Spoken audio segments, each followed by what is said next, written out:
Good morning friends. Last लेक्चरमध्ये आपण differential इक्वेशनचं different roots जर असेल तर त्यावरील एक्झाम्पल घेतले होते. आता आपण नेक्स्ट आर्टिकल काय घेणार आहे? Case of the auxiliary equation having equal roots. म्हणजे दिलेल्या डिफरन्शियल इक्वेशनचे रूट्स जर इक्वल असेल तर त्याच्यासाठी काय फॉर्म्युला तयार होतो?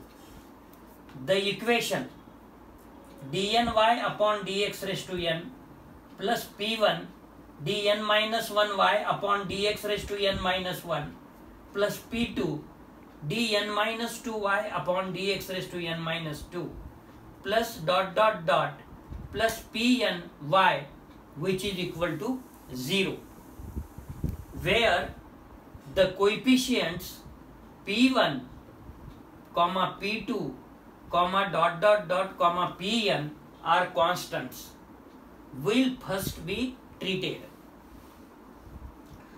On the substitution of e to the power mx for y, जे की आपण लास्ट आर्टिकल मध्ये y is equal to e to the power mx substitute केलं होतं. याची जर एक वेळा डेरिव्हेटिव्ह काढली आपण dy by dx केलं तर e to the power mx into m येते. दोन वेळा जर काढलं तर d2y by dx square which is equal to m square e to the power mx येते. अशा तऱ्हेने जर आपण n टाइम्स डिफरन्शिएट केलं तर dn y upon dx raised to n which is equal to m raised to n and into e to the power mx. म्हणजे इथं येईल m raised to n e to the power mx plus p1, इथे येईल m raised to n minus 1 into e to the power mx plus p2, इथे येईल m raised to n minus 2 into e to the power mx plus dot dot dot plus pn आणि इथे येईल e to the power mx. म्हणजे each and every terms contains e to the power mx. मग आपल्याला ते common काढता येईल आणि रिमेनिंग जे आहे ते लिहायचं आहे आपल्याला. The first member of the equation becomes, बघा मग m raised to n plus p1 m raised to n minus 1 plus p2 m raised to n minus 2 plus dot dot dot plus pn, write down in one bracket आणि प्रत्येक term मधून e to the power mx आपण ब्रॅकेटच्या बाहेर घेतलेला आहे, जे की last article मध्ये आपण सेम केलेला आहे calculation. And this will be equal to 0 if this bracketed value, that means what, m raised to n plus p1 m raised to n minus 1 plus p2 m raised to n minus 2 plus dot dot dot plus pn which is equal to 0. आणि या equation number 2 ला auxiliary equation म्हणतात. इथे आपण e to the power mx is equal to 0 का घेऊ शकत नाही? Because y is equal to e to the power mx आपण सबस्टिट्यूट केलेला आहे. म्हणजे this bracket should be 0. This may be called an auxiliary equation. म्हणजे इथपर्यंतचं portion as good as article last मध्ये आपलं सेम होतं. आता याच्यानंतर तिथे रूट्स डिफरंट होते. आता इथे बघू आपण रूट्स इक्वल असेल तर काय होईल.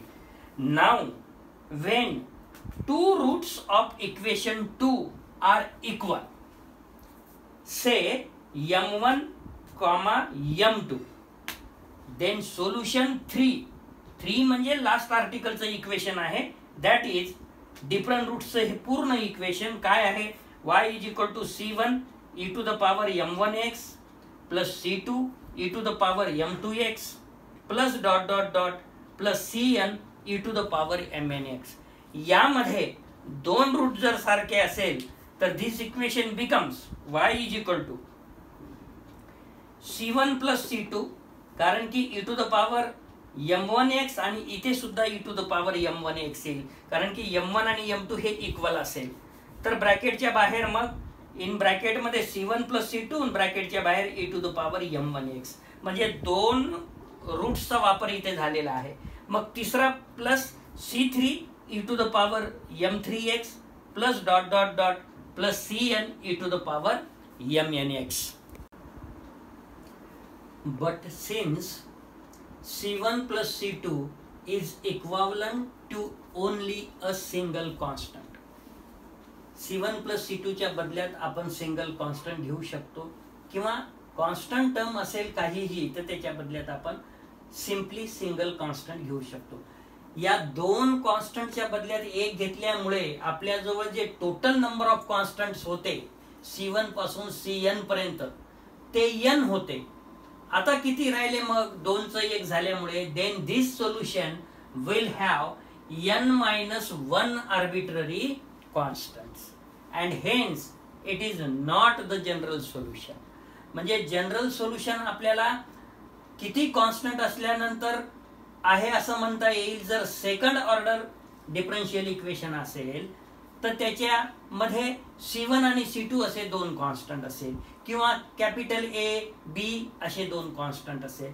म्हणजे नंबर ऑफ ऑर्डर डिफरन्शियल इक्वेशनचं तेवढेच सोल्युशन मध्ये कॉन्स्टंट असतील. तर इथं एक कॉन्स्टंट कमी झाल्यामुळे आपल्याला असं म्हणता येणार नाही की आता हे याचं सोल्युशन आहे. So in order to obtain the general और complete solution in this way, suppose that m2 is equal to आपण m1 प्लस h कन्सिडर केलेला आहे. Then the term of the solution corresponding to m1 comma m2 will be y is equal to c1 e to the power m1x plus c2 e to the power m2 च्या ठिकाणी m1 plus h ब्रॅकेटच्या बाहेर x, which is equal to c1 e to the power m1x plus c2 e to the power m1x into e to the power hx. इंडायसेसच्या रूलने e to the power a e to the power b जर केलं तर e to the power a plus b म्हणजे तेच येईल जे की इथं आपण सोडवल्यानंतर घेतलेलं आहे. आता या दोन्ही टर्म मधून e to the power m1x आपण कॉमन काढू शकतो. So which is equal to e to the power m1x in bracket c1 plus c2 e to the power hx एवढं शिल्लक राहील. आता या e to the power hx ला आपल्याला एक्सपांड करायचं आहे. On expanding e to the power hx by the exponential series this becomes y is equal to e to the power m1x in bracket c1 plus c2 आणि e to the power hx चं expansion काय येईल तर हे bracket मध्ये लिहिलेलं आहे आपण 1 plus hx upon 1 factorial plus hx चा whole square upon 2 factorial plus hx चा whole cube upon 3 factorial plus dot dot dot. आणि तुम्हाला माहीतच आहे e to the power x जे एक्सपान्शन आहे तेच आपण इथं यूज केलेलं आहे.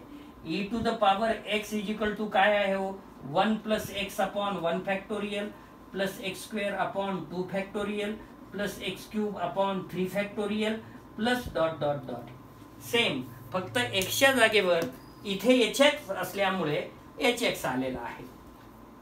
1 ला 1 x च्या जागेवर hx बनवून hx अपॉन 1 फॅक्टोरियल hx चा whole square upon 2 factorial plus hx चा whole cube upon 3 factorial plus dot dot dot, which is equal to e to the power m1x in bracket c1 आणि या c2 ला जर या 1 ने multiply केलं तर c2 येईल. म्हणून c1 प्लस c2 एका ब्रॅकेट मध्ये लिहिलं प्लस हा c2 हा h हा x टेकन आउट कॉमन, कारण की याच्या पुढच्या सगळ्या टर्म मध्ये hx जे आहे ते आहेच, कारण की इथं त्याला पॉवर 1 आहे, इथं 2 आहे, इथं 3 आहे, पुढे 4 असेल अँड सो ऑन. त्यामुळे c2 तर ब्रॅकेटच्या बाहेर आहेच, त्यामुळे तेला आपण ब्रॅकेटच्या बाहेर लिहू शकतो.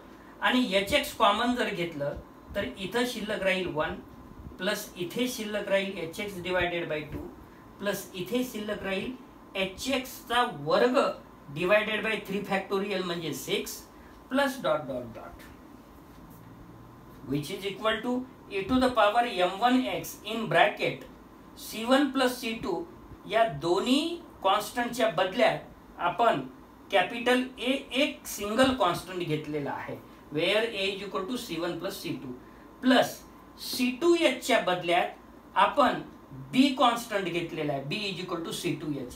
म्हणून ए हे ब्रॅकेटेड C1 प्लस C2 च्या बदल्यात आलं, C2H च्या बदल्यात बी आणि हा एक्स जसाला तसा प्लस त्याच्या पुढे इथून आता C2H म्हणजे आपण बी घेतला, त्याच्यानंतर या टर्मनी याला जर आपण मल्टिप्लाय केलं तर हा C2 जसाला तसा राहील आणि हा Hx इथे आहे आणि हा Hx म्हणजे h चा वर्ग x चा वर्ग डिवायडेड बाय 2.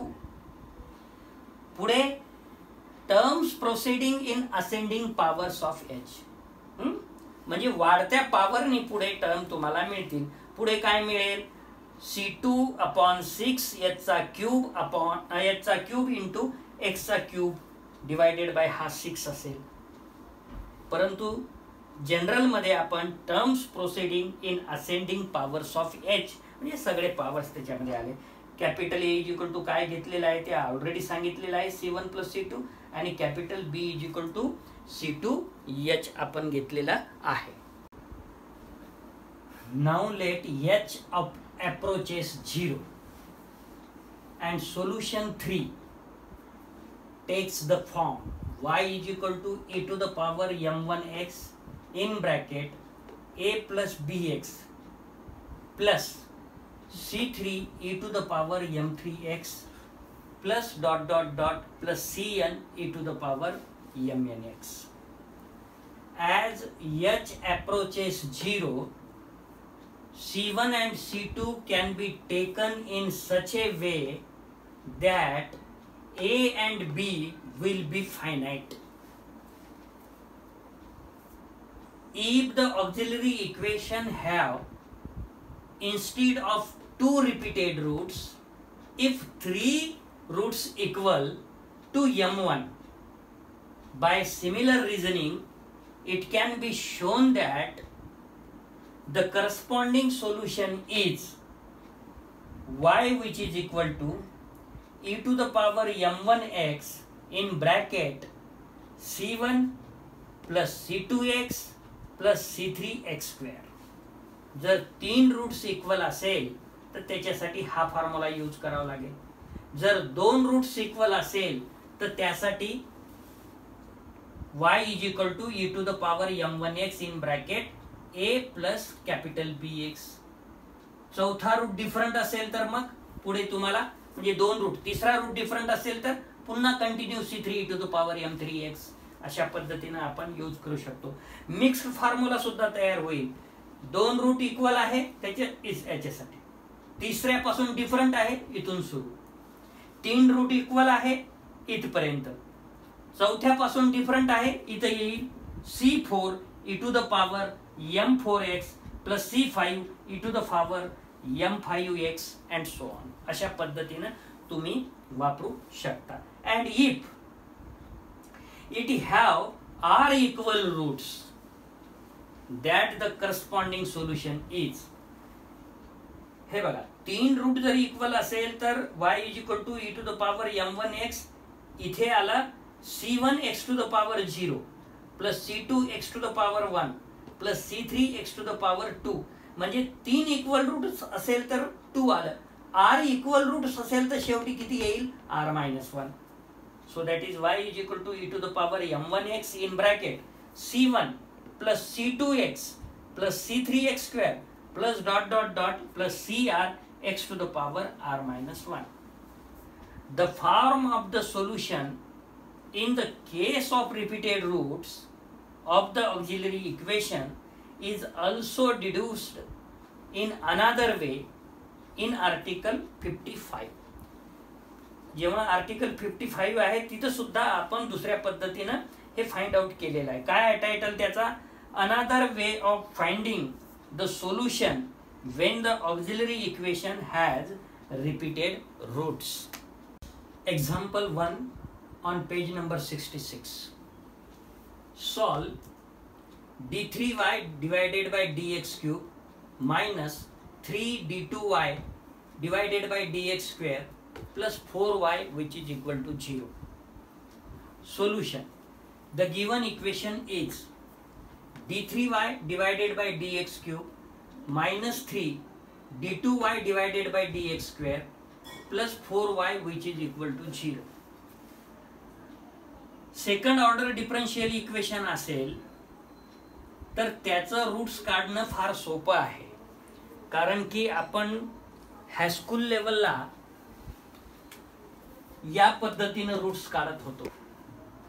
समजा x square plus 2x plus 1 असेल,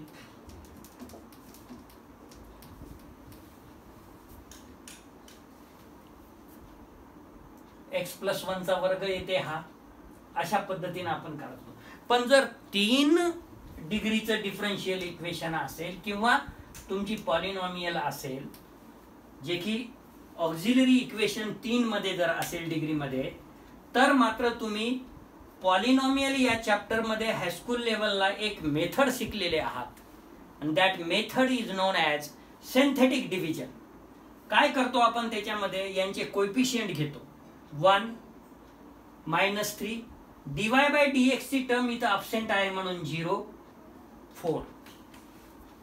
आता हे मात्र आपल्याला ट्रायल आणि एरर बेसिसवर रूट्स कोणता मिळते बघावं लागणार आहे, कारण की चुका आणि सिका ही पद्धत आहे इथे. समजा एखाद्या वेळेस -1 च्या ऐवजी 1 जर घेतला असता आपण, तर इथं 1 आला असता, इथे 1 आला असता, -2 आला असता, इथं -2 आला असता आणि इथे -2 आला असता. त्यामुळे आपला काही रूट्स मिळाला नसता.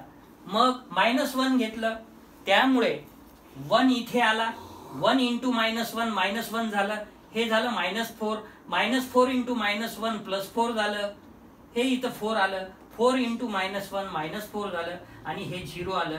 त्यामुळे आपल्याला एक रूट मिळाला जे की -1. आणि फॅक्टरचा जर विचार करायचा असेल तर m+1 हा एक फॅक्टर मिळाला, आणि रूटचा जर विचार करायचा असेल तर m = m1 = -1 मिळाला. आता मग 2 घेऊन बघू आपण. इथं 1 घेतलं, 1 × × 2 is 2, so -2 is remaining, -2 × 2 is -4, so 0.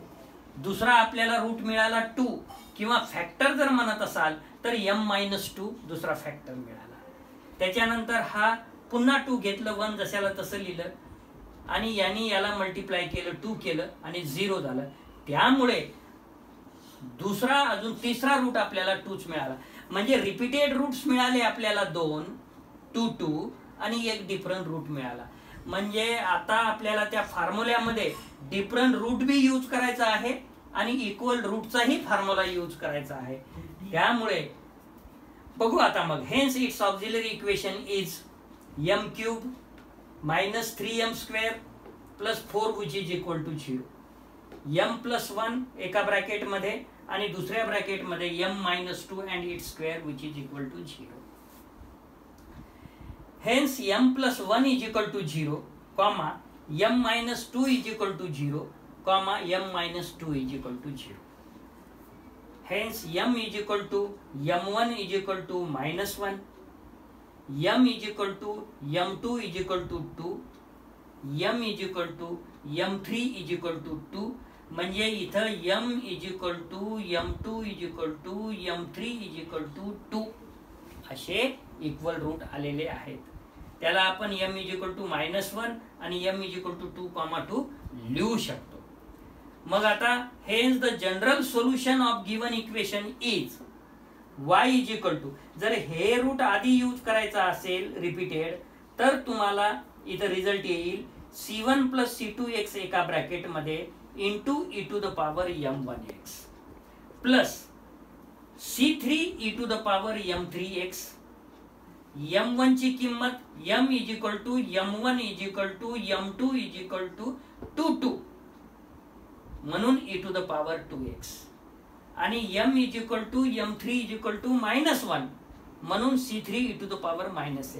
पण काही विद्यार्थ्यांनी जर असं विचार केला की मी याला m1 म्हणेल आणि दुसरी जी आहे याला M2 M3 म्हणेल, डझंट मॅटर. तसं जर केलं तर काय फरक पडेल, C1 e to the power -x इथं येऊन जाईल, म्हणजे C1 e to the power M1x, M1 ची किंमत -1 plus C2 plus C3x outside the bracket e to the power M2 म्हणजेच M3 म्हणजेच M which is equal to 2x. म्हणजे both answers are same answers, काही याच्यामध्ये बदल नाही आहे. फक्त कोणता रूट्स आधी वापरला आणि कोणता नंतर वापरला याच्यामुळे हे बदल होऊ शकते. जर आपण इक्वल रूट्स आधी वापरलं तर हे उत्तर येईल, इक्वल रूट नंतर वापरलं तर हे उत्तर येईल, बाकी काही फरक पडणार नाही. थँक्यू.